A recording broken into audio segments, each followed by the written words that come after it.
What is a judgment in default of appearance? A judgment in default of appearance (JID), known as Pengakaman Ingkar Kehadiran in Bahasa Malaysia, is a judgment entered against the defendant after the court is satisfied that a writ of summons or an originating summons has been duly served onto the defendant, but the defendant has failed to physically appear or file a notice of his appearance in court within a specified time period.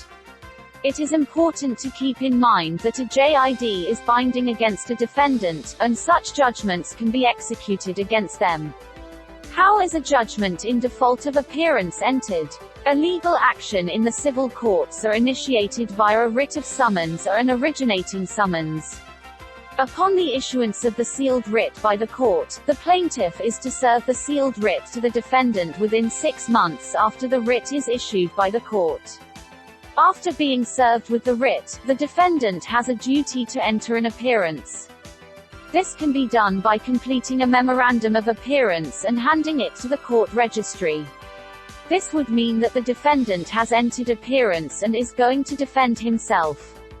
However, if the defendant has not entered an appearance within the time limit, which is within 14 days after the service of writ, this is when the plaintiff is entitled to obtain a judgment in default of appearance.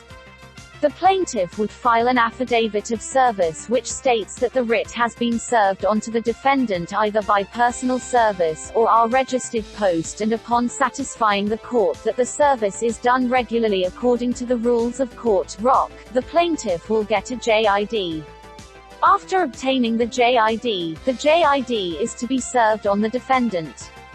This is a community service reminder by MEGAH MENANG RESOURCES.